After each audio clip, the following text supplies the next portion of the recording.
The top stories tonight in Y News. The National Capital Region's new community quarantine status will be determined after less than 2 weeks, according to Malacanang.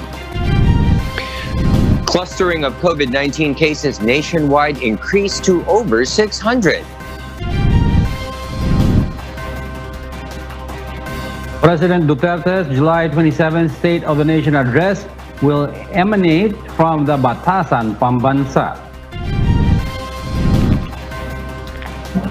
President Rodrigo Duterte signs a law on rescheduling the opening of a school. Dozens apply for special border exception to attend the sentencing of a Christchurch mosque attack gunman. A drive-by gallery allows Brazilians to see art from the safety of their cars. Good evening, Philippines and the world. Today is Monday, July 20, 2020. I am Jorlene Delgado. Join us in the next hour as we deliver today's top stories around the globe. I'm Angelo Castro III. We are also seen in 1,935 satellite monitoring centers nationwide and via live streaming worldwide through the UNTV News and Rescue social media accounts and our website, untvweb.com. I am William Theo.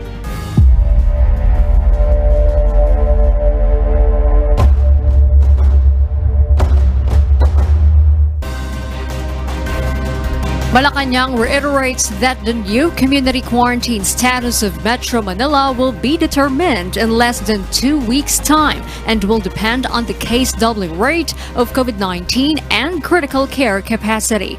Senate President Vicente Soto III and Senator Joel Villanueva expressed agreement with the proposals to implement enhanced community quarantine again in parts of the National Capital Region with high number of coronavirus cases. But presidential spokesperson Harry Roque says that experts from the University of the Philippines have recommended modified enhanced community quarantine instead. The city government of Pasig places Ventura Compound, F. Mariano, Barangay de la Paz under localized enhanced community quarantine or ECQ. The measure is effective today, July 20, until lifted by the city government. According to the Pasig City Public Information Office, the local government declares localized ECQ in areas with high concentration of COVID-19 cases. Meanwhile, the country's Department of Health once again reminds the public that rapid testing should not be used for mass or self-testing to determine whether an individual is positive for COVID-19. Our health correspondent will join us tonight to tell us why live. Yes, Aiko, good evening. Yes, William, good evening. Based on the DOH protocols, an individual should undergo a confirmatory polymerase chain reaction or RT-PCR test to determine if they are infected with SARS-CoV-2, the virus that causes coronavirus disease 20. The DOH, they are not recommending the use of rapid tests for mass testing and self-testing. Also, the health department does not advise companies to use rapid testing as clearance for employees to return to work. The DOH has always had that position. In fact, may protocol tayong pinalabas na tungkol doon sa ating guidelines on how we use the rapid antibody test at saka yung guidelines natin for return to work. Dun sa return to work, sinabi natin talaga doon na hindi natin nire-recommend na magkaroon ng mass screening of employees using rapid antibody test. The DOH and experts also advise the public not to be complacent and instead observe non-pharmaceutical interventions or minimum health standards to prevent further transmission of COVID-19. Oppose the use of rapid testing as clearance for workers. William? Yes, Aiko, what about the clustering of cases? What's the update from the DOH on that situation? William, there are now 638 clusters of COVID-19 cases nationwide, according to the DOH. This means there is active transmission of COVID-19 in those areas. 49 clusters are being monitored in hospitals and health facilities. 24 in jails, and 513 in communities.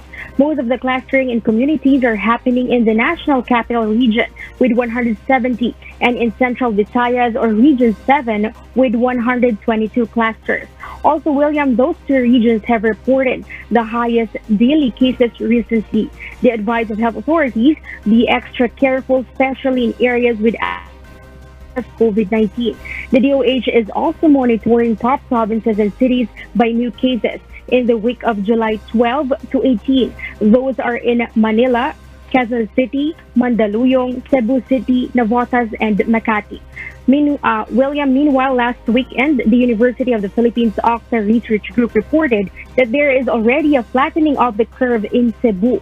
But the DOH otherwise says that although there's decrease in daily reports of COVID-19 in Cebu, there is no evidence showing that the cases in the city or province are plateauing. Tama ang sinasabi ng Octa Group ng UP na bumababa ang kaso. But I cannot say if it's plateauing, no? Kasi kailangan makita natin yung trends na yan. Nakikita pa lang natin 1 week itong comparison natin from the previous kasi. William, the decline in Cebu City or province of Cebu is attributed to the proper implementation of community quarantine, although thorough monitoring should still be kept in place. Meanwhile, although there is an increasing number of COVID-19 cases in the country, case doubling time is now slowing down. Currently, William, the case doubling time in the country is 8.44 days, and in the National Capital Region, the case doubling time is 8.84 days. 12.5 days in Western Visayas and 9.68 days in Central Visayas. The DOH explains that the case doubling time in the country must continuously slow down to avoid the overwhelm. The country could still manage COVID-19 cases. William. Okay, thank you very much, Aiko Miguel, for that report live. Anti-cough herb Lagundi might soon be trialed as possible supplement treatment for COVID-19 patients. One of our senior correspondents, Ray Pelayo, tells us why. The clinical trial for Vitex Nagundo, commonly known as Lagundi, may start next month. DOST Secretary Fortunato de la Peña says that the University of the Philippines Manila Ethics Board has issued clearance for such work. The expertise are just waiting the Food and Drug Administration's approval. The project will take 5 months. Afterwards, the output of the project will be given to COVID-19 patients. The official adds that Lagundi is registered with the FDA as a therapeutic medicine for cough and respiratory infections. It has antiviral properties and can be used as an inflammatory and antipyretic or anti-fever. Siya ay ibibigay para magkaroon siya, yung pasyente ay magkaroon ng relief from the symptoms. Kasi ang usual symptoms naman ng COVID-19 that includes yung sore throat, yung fever, yung ubo, at yan ay ina-address ng Lagundi. Kaya titingnan kung ano ang magiging epekto kung sila ay bibigyan yan. Secretary de la Peña further says that another part of their lineup for clinical trial is the Tawa-Tawa plant. The clinical trial on virgin coconut oil also continues. The official notes the positive result of VCO in COVID-19 patients taking it. Doon sa mga binigyan, kasi mga mild cases yun, marami na nakauwi doon sa mga confined. Pero ang protocol dyan ay tatapusin ang pagbibigay ng VCO for 28 days kahit nakauwi na. Para ma-compare yung kanyang status at day 0, at day 14, and at day 28. Ray Pelayo, UNTV News and Rescue. We serve the people, we give glory to God. And back to this report, the Office of the Vice President has suspended its office work. This comes after 4 of its staffers tested positive for coronavirus disease 2019. According to Attorney Barry Gutierrez, a spokesperson of the Office of the Vice President, the office work suspension will give way to contact tracing and testing on OVP staff members. He also says that Vice President Leni Robredo's COVID-19 test result came out negative. Attorney Gutierrez added that when the OVP started COVID-19 response operations in March, and while strict safety protocols are followed at the office and in various communities, the VP herself, as well as every staffer, was aware that contact tracing COVID-19 was always a possibility. OVP office work will remain suspended until contact tracing is completed. However, OVP services will continue, such as distance learning programs and its Cebu COVID-19 response. Malacanang lets Justice Secretary Menardo Guevara carry out the investigation into alleged coronavirus deaths in the New Bilibid prison. According to reports, a number of persons deprived of liberty in NBP have died due to the infectious disease, including high-profile inmates such as JB Sebastian. Sebastian was alleged of running a funding campaign to support the Senate candidacy of Laila de Lima for the 2016 elections in exchange for de Lima tolerating Sebastian's drug trade involvement inside the NBP. Nagsimula na po ng investigasyon ng Secretary of Justice. Pinauubayan na po ng palasyo kay Secretary Maynard Guevara ang investigasyon na ito. In connection with that report, Senate President Vicente Soto III wants to investigate the deaths of New Bilibid prison inmates allegedly due to COVID-19. Soto filed Resolution number 468 seeking to probe the deaths of persons deprived of liberty inside the National Penitentiary and other penal facilities following the reported death of drug convict JB Sebastian and several other high-profile inmates. The Senate leader says that due to unclear, inaccurate, and unverified reports, speculations are now being made as to whether or not those Bilibid inmates actually died from COVID-19. In a separate statement, Soto says there are too many unanswered questions, such as why no autopsies were made and why the Justice Department has not been informed. The Senate will open its second regular session on July 27 next week. An official of the Department of the Interior and Local Government has clarified his controversial shame campaign proposal after it drew flack from netizens and public officials. DILG Undersecretary for Barangay Affairs Martin Dino explains the proposed shame campaign is intended only for residents who do not follow health protocols and not for COVID-19 patients. Dino also noted that with the continuing increase of COVID-19 cases in the country, the public must now be proactive by leading and calling out the attention of those who do not follow minimum health standards. Apat na buwan na tayo sa COVID na walang tigil sa pag-violate ng wearing of face mask, social distancing. At dito, ang magpapatupad na nitong same campaign na to ay ang mga mamamayan na. Ibig sabihin, pagka ikaw ay may humarap sa iyo na walang face mask, pagkatapos nagtatatalsik ang laway, palagay ko ay may obligasyon siya para sa health safety ng ating mga law-abiding citizen. However, the palace says the shame campaign is not the official policy of the DILG. In a text message to UNTV News, DILG spokesperson Undersecretary Jonathan Malaya says it would be better if quarantine violators are just penalized rather than shamed. He also maintained that the department respects the rights of patients all the time. The Commission on Human Rights, for its part, says that shaming opposes the concept of human rights and violates the anti-torture law. The group further advises the government to come up with ways that do not involve any form of shaming. Patandaan natin na may dignidad ang bawat isang tao at kahit naman na gusto talaga natin mawakasan ang problema sa COVID-19, sana gawin ito sa pamamaraan na alinsunod pa rin sa batas. Kasi yung shaming is against RA 9745 or the Anti-Torture Act, and it is considered as a form of mental torture. And sabi nga natin, a wrong cannot be corrected by another wrong. Let's now take a closer look at the updated count of coronavirus cases around the world. The COVID-19 pandemic has now reached a total of more than 14.5 million confirmed cases in 188 countries, regions, and sovereignty.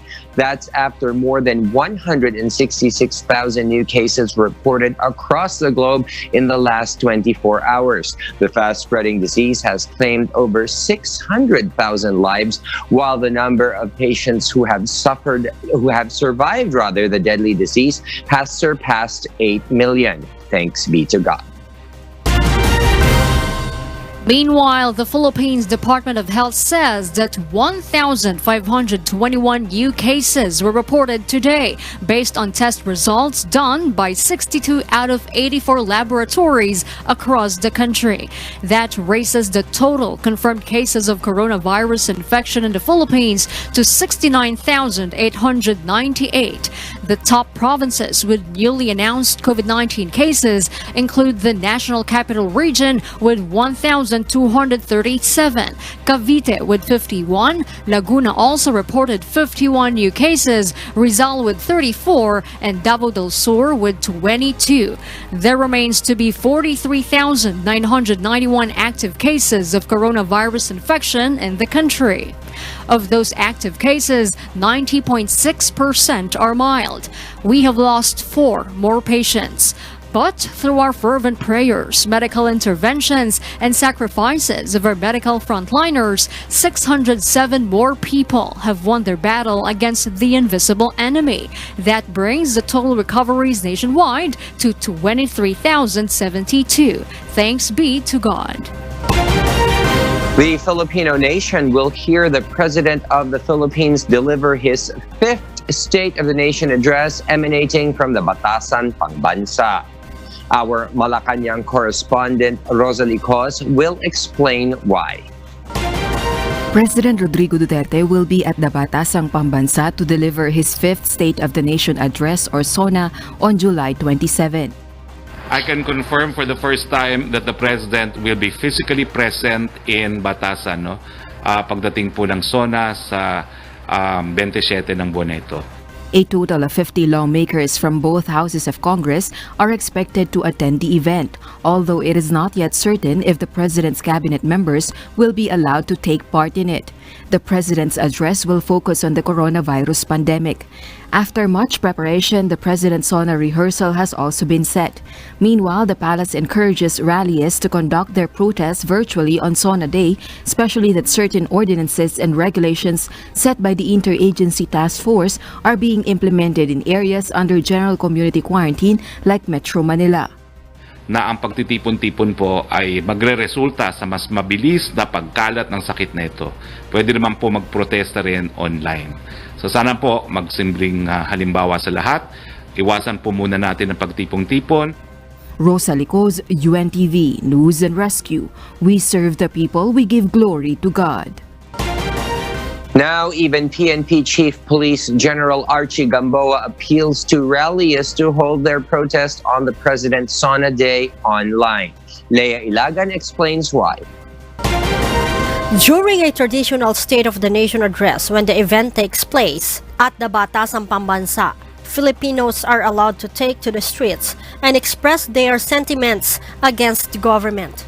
But because of the pandemic, people need to adhere to strict community quarantine protocols, and those include prohibiting mass gatherings such as rallies. Ang PNP is talagang palaging maximum tolerance. No? But doon naman sa may mga planong magprotesta, again, lalo na dito sa SONA, nakikiusap lang kami na kung pwede, just do it online because these are not ordinary times. No?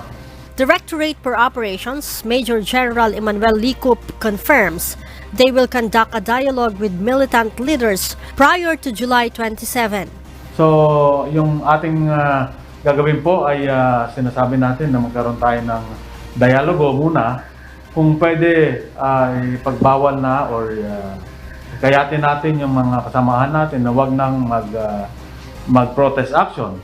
PNP Chief Archie Gamboa hopes that protesters will cooperate for the good of everybody. He also confirms They are now ready for the President's SONA in any venue the Chief Executive wants to deliver his message. So ngayon ang mga traffic at saka security plan within and outside of the Batasang Pambansa ay firm up na po at itong Wednesday magkakaroon kami ng final conference regarding po dito sa security preparations. Leia Ilagan, UNTV, News and Rescue. We serve the people, we give glory to God. President Rodrigo Duterte has signed a law on rescheduling the opening of a school year. Based on Republic Act 11480, the president may set a different date for the start of the school year in the country or parts of it. That is upon the recommendation of the Secretary of Education in the event of a declaration of a state of emergency or calamity. This will apply to all basic education schools, including foreign and international schools. The law is an amendment to Republic Act 7797, which states that the start of the school year will be on the first Monday of June, but not later than the last day of August. Meanwhile, according to presidential spokesperson Harry Roque, the opening of school year 2020 to 2021 will proceed on August 24. Ang decision po ngayon ay August 24. Unless magkakaroon po ng bagong rekomendasyon ng ating kalihim ng Secretary of Education, baka hindi po mabago yung school opening. Pero this certainly gives flexibility to both to the Executive Department kung sa tingin nila mas kinakailangan pa ng mas mahabang panahon bago tayo bumalik sa eskwelahan. For its part, the Department of Education thanks the President for signing Republic Act 11480. Education Secretary Leonor Briones says she is also grateful to both houses of Congress for the quick and timely passage of the law. According to Briones, DepEd will issue corresponding implementing rules and regulations soonest as required by the law. A Filipino lawmaker is investigating if telecommunication companies are able to provide the right internet speed that consumers are paying for. One of our senior correspondents, Joan Nano, will tell us why. As most people have shifted to online transactions as part of the new normal due to the COVID-19 pandemic, several lawmakers from the House of Representatives are pushing for faster internet in the Philippines. From the current 5 to 7 Mbps internet speed, Muntinlupa City Representative Rupi Biazon is proposing to increase the minimum internet speed in the country to 10 Mbps, which is the same as in other ASEAN countries. But the proposal is still subject to an inquiry as Solon still have to investigate the technicalities. So doon naman sa hearing namin, lumalabas din yung paliwanag ng mga telcos kung bakit hindi rin agaran na masasabing gawin yung 10 Mbps. No? At may kinalaman din kasi dyan yung agarang infrastructure at saka yung presyuhan. No? Baka maganda yung layunin, no? Na lahat makatanggap ng 10 Mbps pero yung resulting cost naman ay magiging prohibitive doon sa karamihan ng ating mga kababayan. The lawmaker is also investigating if telecommunication companies are able to provide the right internet speed that consumers are paying for. Congressman Biazon explains, however, that one of the challenges that they have found out is the non-existence of how internet speed is being measured to know if the rightful speed is being rendered to customers. Pero sinasabi rin ng mga telcos no, na wala rin naman kasing standard na measurement, no? Or kung sino yung magme-measure. Kaya isa yon sa mga nakita namin na gaps para agad-agad meron tayong basis na pagka tayo ay nag-complaint, meron tayong maituturo na datos to prove na yung subscription nga natin ay hindi yung na-deliver sa atin. As of now, the lawmakers are still looking into having a third-party method for the technical evaluation of telcos. Joan Nano, UNTV News and Rescue. We serve the people, we give glory to God. The Joint Task Force COVID Shield expects that motorcycle riders will follow the designs of physical barriers for back riding the national government has approved. Asher Kadapan Jr. details why. Motorcycle riders are given another week or until July 26 to comply with the guidelines in motorcycle back riding set by the National Task Force Against COVID-19 or NTF. In particular, is the use of a physical barrier required in back riding initially allowed among couples. According to Joint Task Force or JTF COVID Shield Commander Police Lieutenant General Guillermo Eleazar, riders must follow the two designs of prototype barriers the NTF has approved. These designs were from the provincial government of Bohol and from motorcycle taxi company Angkas. Pagkatapos itong 2 linggo na ito, pag in-implement na yan, dapat may semblance naman na ang i-install nila dyan ay kapareho nung either of the two prototypes na inilabas. So hindi naman dapat na ibang-iba doon. According to Eleazar, authorities already gave ample time to motorcycle riders in producing such barriers. Motorcycle riders, on the other hand, find different ways to produce barriers according to the approved designs. As of now po, marami po tayo nakakita, yung mga improvise pa lang yung nakikita natin eh. Yung iba naman nakabili sila sa online, yung iba naman na pinagawa nila, improvise. So at least nag-e-effort na po yung ating community. Different shops take the opportunity of the demand as they emerge as producers of approved prototype physical barriers for motorcycles. Hindi naman siya ganun kalaki at saka ang ginawa namin hindi siya pantay. Hindi siya diretso. Ang ginawa namin is may form para yung hangin lumabas, tumagos at saka may double lock. But some motorcycle drivers remind their fellows to make sure that they are buying ergonomic barriers to avoid accidents. Nakabili ako doon ng ganito.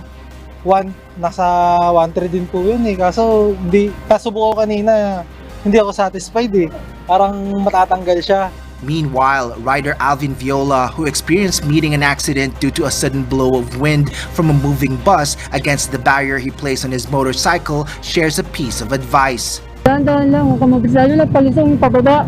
Delikado yun, lalo na wala ako kasama rito. Asher Kadapan Jr., UNTV News and Rescue. We serve the people, we give glory to God.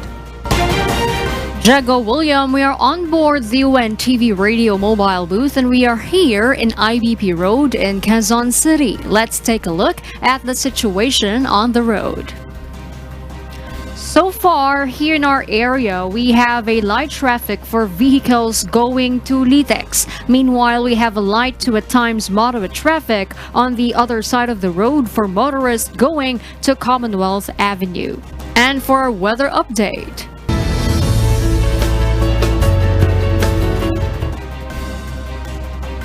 A low-pressure area was spotted at 480 kilometers east of Giwan, Eastern Samar. State Weather Bureau Pagasa says the LPA is embedded in the Intertropical Convergence Zone or ITCZ, which is affecting southern Luzon, Visayas, and Mindanao. Because of these weather conditions, cloudy skies with scattered rain showers and thunderstorms may prevail over Visayas, northern Mindanao, Bicol region, and Mimaropa.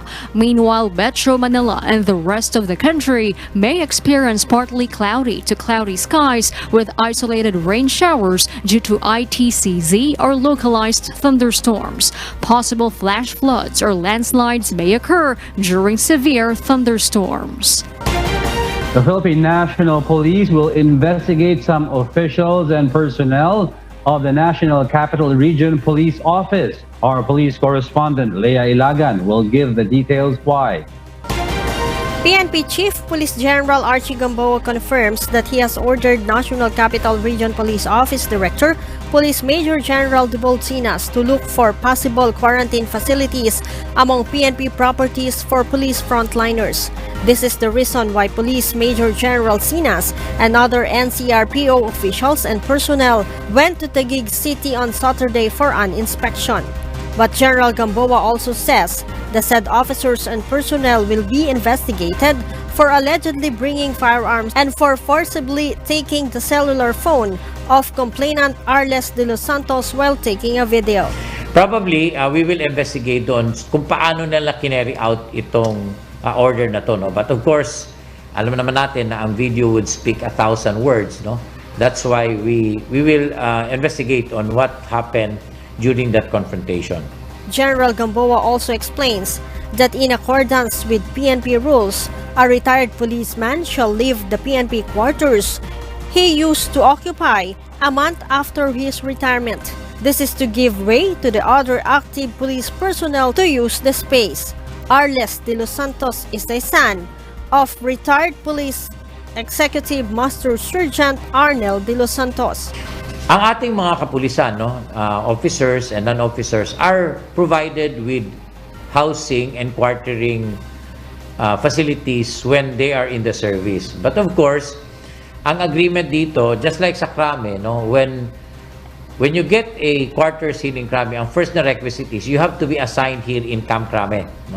So if you are assigned outside of Camp Krame, then you have to vacate, immediately. But of course, merong grace period na 1 month. Ganun din ang ginagawa namin doon sa mga retired officers. The Facebook post of Arles de los Santos went viral during the weekend. It shows alleged harassment of NCRPO officers and personnel for them to vacate their house. Arles also said that the NCRPO personnel also destroyed the gate of their house.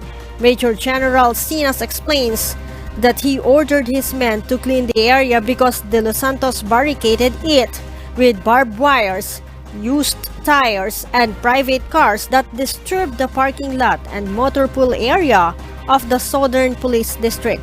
In the same Facebook post, Arles said they would not vacate the house because they have a special power of attorney from the property's owner. Sinas then explained that the area is a PNP property and they need to use it as quarantine area for police frontliners considered as suspect and probable COVID-19 cases. Leia Ilagan, UNTV, News and Rescue. We serve the people, we give glory to God. In other news, Malacanang insists charter change is not the priority of the government at this time. This is the response of the palace on accusations of the opposition that amid the coronavirus pandemic, the Duterte administration is still pushing for constitutional reforms. This, according to Malacanang, is through the efforts of the Department of the Interior and Local Government and the League of Municipalities. Ang totoo po ay nakatutok po ngayon ng Presidente ang buong national government sa pamamagitan ng IATF dito po sa problema ng COVID-19. So hindi po prioridad ang charter change.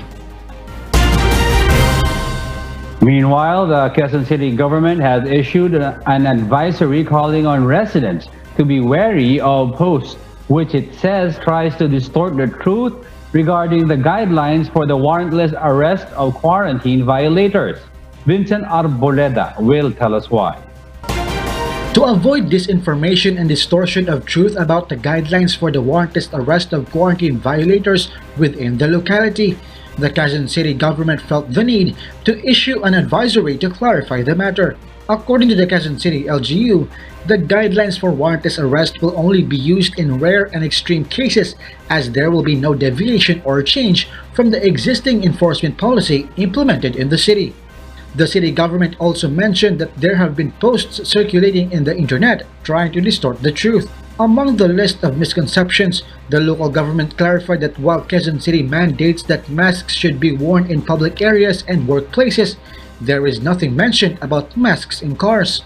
Also, missing a few seconds of the curfew won't necessarily mean that authorities will arrest a resident, and is not true. The Quezon City government said this is just an exaggeration. The LGU adds that there is also no truth to claims that drivers who overtake trucks at checkpoints will be arrested. The QC government also defended that resisting arrest has always been a crime anywhere in the Philippines based on the revised penal code. It also assures the public that the rights and welfare of all Quezon City residents remain a top priority. Any abuses done while enforcing national and city COVID-19 measures will be dealt with severely and prosecuted to the utmost extent of the law. Quezon City Mayor Joy Belmonte also reorganized and further strengthened the People's Law Enforcement Board or PLEB in a bid to empower QC residents against any abuse by policemen. In a statement, the mayor said that they acknowledge that the police are indispensable partners for peace and order, but abusive behavior will not be tolerated by the city government. Vincent Arboleda, UNTV, News and Rescue. We serve the people. We give glory to God. And for the news abroad, here's Elsie Marcos live from Auckland, New Zealand. Yes, Elsie, good evening. What have you got for us?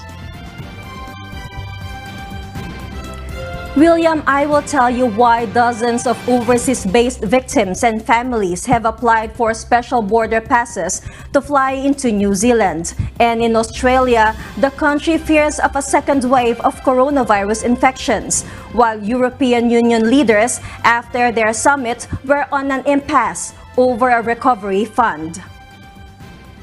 Yes, go ahead, Elsie. Please tell us why. Dozens of overseas-based victims and families have applied for special border passes to fly into New Zealand and witness the Christchurch Mosque gunman's sentencing next month. Immigration New Zealand confirmed that it has received 66 requests for border exceptions under the Christchurch humanitarian criteria and other benchmarks. These special rules, which were announced on July 10, were set up to help victims and families based overseas get to New Zealand to watch the mosque shooter sentenced. INZ has already issued 34 invitations to apply for a border exemption, while 11 people have been refused. Any new arrivals will have to undergo managed quarantine under COVID-19 border regulations for 2 weeks. A total of 13 people have had their travel approved, with 6 international flights and 3 domestic already booked.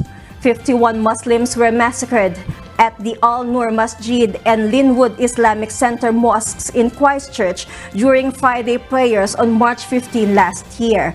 The 29-year-old Australian national, who has admitted being the killer, will be sentenced over several days starting August 24.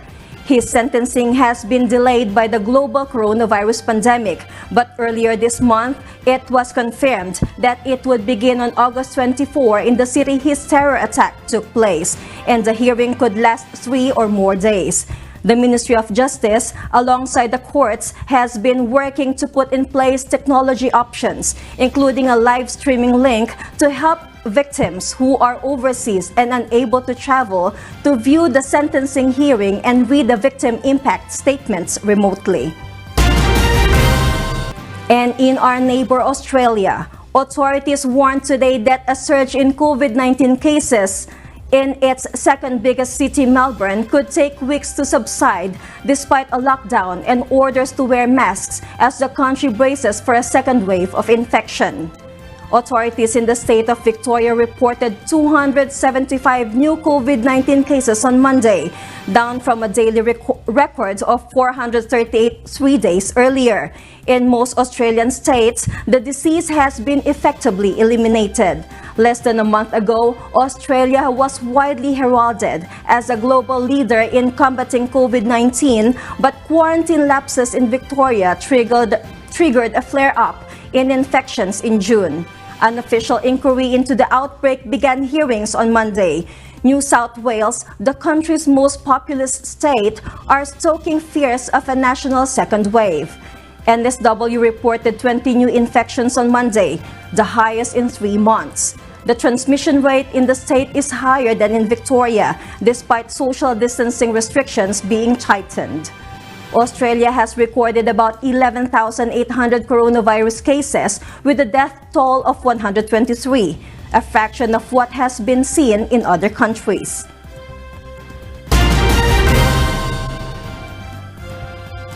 Elsewhere in Hong Kong, residents expressed concern about a new wave of coronavirus case spike on Monday.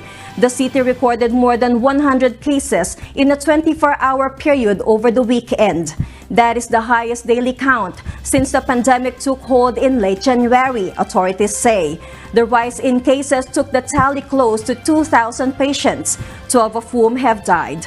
On Sunday, Hong Kong Chief Executive Carrie Lam announced tighter coronavirus restrictions, with non-essential civil servants told to work from home.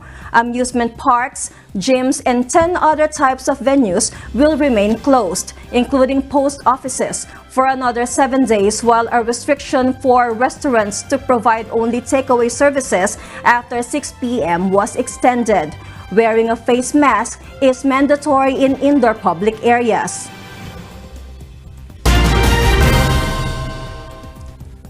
Let's now take a closer look at the updated count of coronavirus cases in countries worst hit by the pandemic.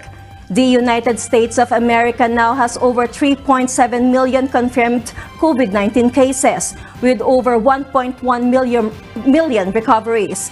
Meanwhile, with more than 2 million confirmed cases, Brazil has the worst coronavirus outbreak outside the United States. The virus has killed over 77,000 people in Latin America's largest country. On the other hand, India is the worst hit country in Asia, now with over 1 million confirmed positives, with over 27,000 deaths as of today. Meanwhile, European Union leaders stood at an impasse today after 3 days of haggling over a plan to revive economies struggling amid the COVID-19 pandemic.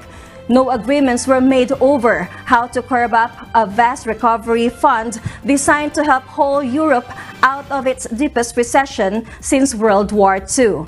On the table is a 1.8 trillion euro package for the EU's next long-term budget and recovery fund. The 750 billion euros proposed for the recovery fund would be raised on behalf of them, all on capital markets by the EU's Executive European Commission, and then funneled mostly to hard-hit Mediterranean Rim countries. A group of frugal, wealthy North European states pushed during the summit for a smaller recovery fund and sought to limit how payouts are split between grants and repayable loans. The tense talks also underscored the gulf between the EU's North and South. Meanwhile, the United Arab Emirates launched its first mission to Mars today as it strives to develop its scientific and technological capabilities and reduce its reliance on oil. The Hope probe blasted off from Japan's Tanegashima Space Center past 6 a.m. Japanese time Monday for a 7-month journey to the Red Planet, where it will orbit and send back data about the atmosphere. According to Dr. Mohammed Al-Hababi, UAE Space Agency Director General, the UAE and Japan have long-lasting space cooperation. The first Arab mission to Mars was initially slated for launch on July 14, but was delayed twice due to bad weather. There are currently 8 active missions exploring Mars. Some orbit the planet and some have landed on its surface. China and the United States each plan to send another this year. The Emirates Mars mission has cost $200 million. According to Minister for Advanced Sciences Sarah Amiri, it aims to provide a complete picture of the Martian atmosphere for the first time, studying daily and seasonal changes. Dubai's Mohammed bin Rashid Space Center will oversee the spacecraft during its 494 million kilometer journey at an average speed of 121,000 kilometers per hour. Elsewhere in France, starting today, the use of face masks will be mandatory in all indoor public spaces in France, health officials said. According to the French Health Minister Olivier Véran, they are following an array of indicators of what he calls as weak signals of the epidemic starting up again, such as calls to emergency services and the number of hospital admissions. Masks will be mandatory in shops, establishments open to the public, covered markets, and banks. Besides the face mask requirement, French Prime Minister Jean Castex also announced that he would start reinforcing checks on people arriving in France from countries with worse infection rates, and he'd also make it easier for people to get tested. And those are the reasons behind the news here in New Zealand and in other parts of the globe. Back to you, William. Thank you, Elsie, and you stay safe there in New Zealand. With their home opener set for July 29, the Blue Jays will now have just 10 days to find a new home. Aaron Romero will tell us why. The Canadian federal government on Saturday rejected a plan by the Major League Baseball team to use the Rogers Centre this season, as the threat of COVID-19 transmission remains. Now, the Toronto Blue Jays have no choice but to look for a new home this MLB season. The Blue Jays have been under strict quarantine while holding a training camp at their home stadium. According to a statement from Minister Marco Mendicino, Minister of Immigration, Refugees and Citizenship, MLB and the Toronto Blue Jays had been issued a national interest exemption letter, permitting players and staff to enter Canada for pre-season training only. The team had been hoping to secure an exemption from travel quarantine rules that would allow them to play at the Rogers Centre.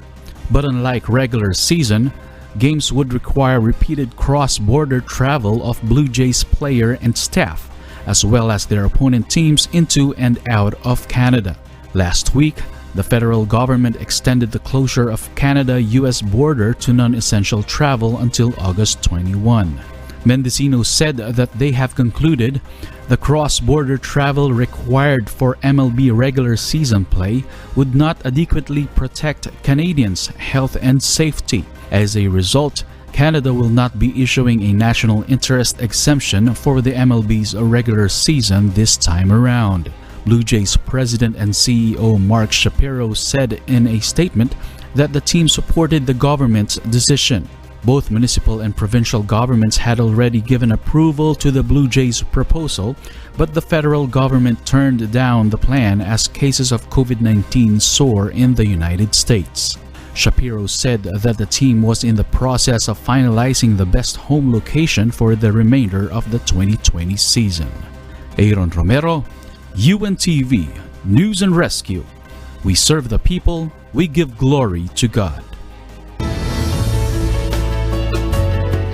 Sao Paulo, Brazil locals now have a totally different venue to find a sense of relief after months of quarantine. Nina Armilio has the story why.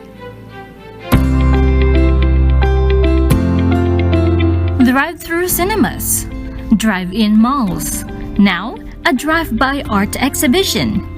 This gallery in Sao Paulo, Brazil, features 18 large panels of different types of art, ranging from paintings to photos to digital works. The warehouse-like interior of this place gives cars plenty of rooms to drive through and stop to observe pieces which catch their eye. But there are some rules to ensure there are no traffic jams in this gallery. The art circuit takes at least 1 hour, and each vehicle has up to 2 minutes to stop and observe each artwork. The inspiration for this exhibition amid the pandemic does not just stop at the concept of a drive-through. According to Luis Maluf, the Drive Bar Art Gallery curator, the artists whose masterpieces are featured in the exhibition had 2 weeks to produce artwork which talks about this time of the coronavirus pandemic. In every society, art has always been present. Culture has always been present. Being able to open an exhibition with a drive-through format at this moment is important because we managed to bring a freshness, an energy, a sense of hope to these people, to the whole city. Visitors to the gallery were amazed by the calming and unique experience such a drive-through exhibition brings. Nina Armilio, UNTV, News and Rescue. We serve the people. We give glory to God. And those are the reasons behind the news, July 20, 2020. I am Herlene Delgado. We serve the people. We give glory to God. Reasons we deliver to you as they unfold. I'm Angelo Castro III. And I am William Theo. Because we need to know, we will always ask why. Have a great evening, everyone.